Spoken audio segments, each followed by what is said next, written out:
Hello friends, welcome back to my new video जिसमें हम लोग बात करेंगे लेंचो के चैप्टर। क्योंकि जब लेंचो के खेत में भारी बारिश हो गई थी, हेलस्टॉर्म की बारिश हो गई थी, मोटे बड़े बड़े ओले की बारिश हुई थी, जो कि उसके खेत को इस तरह से ढक लिया था कि मानो उसके खेतों में सफ़ेद चादर बिछी हुई हो। और लेंचो बहुत परेशान हो गया था। उसने अपने बच्चों से बोला कि लगता है हमें इस साल भूखे ही रहना पड़ेगा और हमें कोई भी अनाज नहीं मिलेगा। तो आज हम लोग देखेंगे उसके आगे क्या होता है।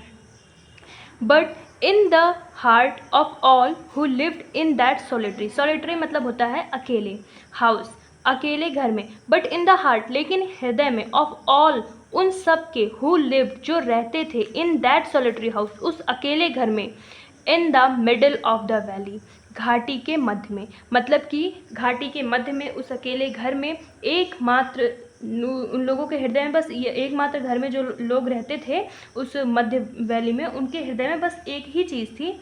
There was a single hope, उनके हृदय में बस एकमात्र आशा थी। हेल्प फ्रॉम गॉड, भगवान से मदद। ये क्वेश्चन आपके सीधे ऑब्जेक्टिव टाइप क्वेश्चन में आएगा कि what was the single hope of Lencho, Lencho की एकमात्र आशा क्या थी। इसमें आप लोग क्या टिक मार्क करोगे, हेल्प फ्रॉम गॉड, मतलब कि भगवान से मदद। डोंट बी सो अपसेट, इतने परेशान मत हो। Even though this seems like a total loss, even though हालांकि, दिस सीम्स यह प्रतीत होता है, लाइक अ टोटल लॉस एक पूरा मतलब पूर्ण विनाश की तरह प्रतीत होता है। रिमेंबर याद रखो, no one dies of hunger, कोई भी भूख से नहीं मरता है। दैट्स वॉट दे से, और ऐसा उन्होंने कहा। No one dies of hunger, कोई भी भूख से नहीं मरता है। Although the night Lencho thought only of one hope, all through the night मतलब पूरी रात लेंचो थॉट ओनली, लेंचो ने सिर्फ यही सोचा, ऑफ हिज वन होप, उसकी जो एकमात्र आशा थी उसके मन में, बस वही सोचा उसने। जैसे कि अब क्या होता है ना, हमारा कोई काम बिगड़ जाता है तो हमारे मन में अगर किसी से ये होप रहती है कि वो बना देगा हमारा काम, वो सही कर देगा, तो हम रात भर उसी के बारे में सोचते हैं कि मैं उससे कैसे कहूँगा, मैं उससे कैसे, वो मेरी किस तरह से मदद करेगा, मैं उसे ऐसे कहूँगा तो मेरी मदद करेगा। तो हम लोग रात भर में या फिर बहुत टाइम तक उसके बारे में ये सब सोचते रहते हैं। तो उसी तरह से लेंचो भी रात में अपनी पूरी रात उसने भगवान के बारे में सोचा था कि किस तरह से भगवान उसकी मदद करेंगे। द हेल्प ऑफ गॉड, भगवान से मदद की। हुज आइज, जिसकी आंखें, as he had been instructed मतलब जैसे होता है ना इंस्ट्रक्शन करना, निरीक्षण करना या जांच पड़ताल करना।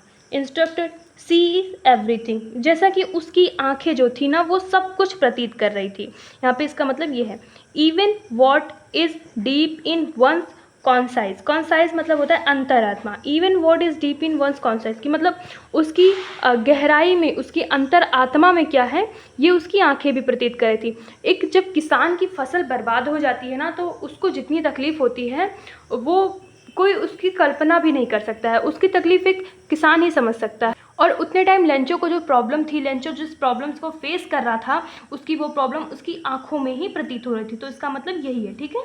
Lencho was an ox of a man, Lencho was an ox of a man. देखो यहाँ पे जो an ox of a man होता है ना, देखो जो an ox of a man working like an animal in the fields, जिस तरह से देखो बैल होता है ना, खेतों में दिन भर काम किया करता है और बहुत मेहनत करता है, उसी तरह से यहाँ पर लेंचो की भी यहाँ पे कंपेरिजन की गई है। Lencho was an ox of a man, मतलब लेंचो जो था वो एक बैल व्यक्ति था, या एक तरह बोल सकते हैं बहुत मेहनती व्यक्ति था। वर्किंग लाइक एन एनिमल, एक जानवर की तरह मेहनत करता था, इन द फील्ड, खेतों में। बट स्टिल, लेकिन फिर भी, स्टिल मतलब फिर भी, ही न्यू, वह जानता था, हाउ टू राइट, कैसे लिखते हैं। मतलब लेंचो अपने खेतों में काम ज़रूर करता था, वो किसान ज़रूर था, लेकिन फिर भी वो पढ़ा लिखा था। द फॉलोइंग संडे, फॉलोइंग मतलब होता है आने वाला, ठीक है। प्रीवियस मतलब होता है बीत गया, बट फॉलोइंग मतलब होता है आने वाला। The following Sunday at daybreak जो होता है ना, मतलब जैसे लोग क्या करते हैं ना, रेस्ट करते हैं, तो वहाँ यहाँ पर इसका मतलब यही है, एट डे ब्रेक, संडे को छुट्टी होती है, तो यहीं पर वो बताया गया। The following Sunday at daybreak मतलब कि छुट्टी वाले दिन, ही बिगेन टू राइट, उसने लिखना शुरू किया। अ लेटर, एक पत्र, विच ही हिमसेल्फ वुड कैरी, जिसे वह खुद से लेकर गया, टू टाउन, टाउन मतलब यहाँ पे कस्बा होता है, जिसे वह खुद से कस्बा लेकर गया, and place in the mail, और उसे मेल में प्लेस कर दिया। मेल में प्लेस कर दिया का क्या मतलब है, मतलब कि भगवान के पास भेजने के लिए उसने उसको रेडी कर दिया, प्लेस मेल में प्लेस कर दिया। इट वॉज नथिंग, वह ऐसा कुछ भी नहीं था, less than a letter to God, वह एक भगवान के पत्र के अलावा और कुछ भी नहीं था। मतलब आप लोग देख सकते हैं कि भगवान के लिए उसके मन में कितना ज़्यादा एक फर्म फेथ थी, कितना ज़्यादा डेडिकेशन था कि भगवान ही है जो उसकी मदद कर सकते हैं, और ये प्रूव करने के लिए उसने भगवान को पत्र भी लिखा। तो अब हम लोग इसके आगे देखेंगे नेक्स्ट वीडियो में कि आखिर जब भगवान को किस तरह से पत्र लिखता है तो भगवान उसके पैसे देते हैं या नहीं देते, उसकी मदद करते हैं या नहीं करते हैं। तो ये सब हम लोग आगे वाले नेक्स्ट वीडियो में देखेंगे। तब तक आप लोग अपने जो पढ़ाया गया है उसको आप लोग अच्छे से रिवाइज करते रहिए। Okay, thank you.